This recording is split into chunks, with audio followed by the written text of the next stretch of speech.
Welcome back, guys. Welcome back to Gabriel's Kitchen. Today I'm going to show you guys how I made my delicious Nashville hot chicken, and it came out super delicious.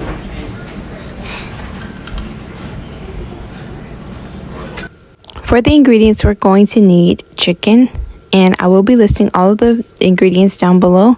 And we're also going to be using all-purpose flour, 1 cup of cornstarch, baking powder, chicken bouillon, salt, black pepper, onion powder, garlic powder, cayenne pepper, paprika, chili powder. To my all-purpose flour, I'm going to add in the cornstarch, and I'm also going to be adding in baking powder, and we're going to go in and add all of our seasonings. And I'm just going to give this a good mix until it's mixed really well into the flour. Once everything is mixed well into our flour, just like this, we're going to set our flour mixture to the side and we're going to start on our marinade. I'm going to be using 2 eggs, black pepper, salt, Valentina or your favorite hot sauce, 1/4 cup of pepper juice, 2 cups of whole cultured buttermilk.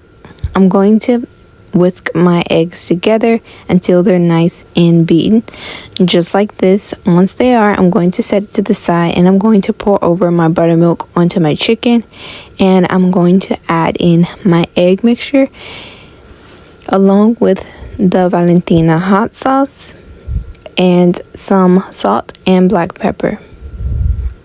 I'm also going to add over the jalapeno juice or the pepper juice, and I'm going to give it a good mix. And it's until now that I realized that I needed a new bowl.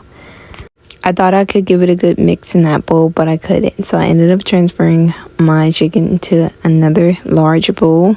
And I'm just going to mix this together, and I'm going to let my chicken marinate overnight. The longer you let it marinate, the more flavor comes out, and the better your chicken flavor and juiciness is going to be.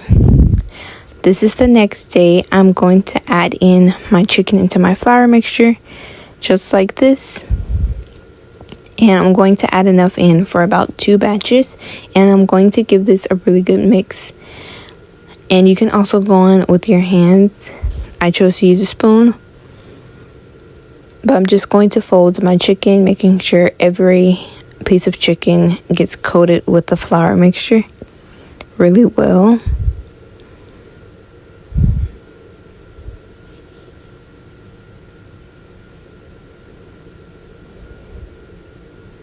Once it's all coated, this is how your chicken should look. Now I'm just going to go in with my hands and place my chicken onto my pan, just like this. And some of them I had to dip into the flour to make sure it was well coated. But once I add all of my chicken onto my pan, I repeated the process. Now it's time to make our sauce. Here I have some onion powder, garlic powder, chicken bouillon, salt, paprika, and brown sugar. To my large measuring cup, I'm going to add in about 1/4 cup of oil. And we're going to be adding all of our seasonings into the oil for our sauce. Once we have our oil, I'm going to add in all of the ingredients, and we're going to give it a good mix. And you need your oil to be warm so it can dissolve all of the seasonings, definitely the brown sugar. So I'm just going to give it a good mix and make sure I break down the brown sugar, just like this. And you want your sauce to look like this. I'm going to set the sauce to the side while I fry the chicken tenders. And I use chicken breast and just slice them into chicken tenders. But I'm just going to add all of my chicken into my pot, and I'm going to make sure not to overcrowd the pot, or if you do that, your chicken won't cook right. But I'm going to add them in there and wait for about a minute, and then I'm going to start flipping my chicken. As you can see, you do not want to touch or start flipping your chicken as soon as you place them into the oil. You want to wait for about a minute. I'm just going to give my chicken a nice flip, as you can see here. And it's already cooking nicely and turning a good golden brown color. I'm going to give my chicken another flip, and as you can see, it's slowly turning that golden brown color.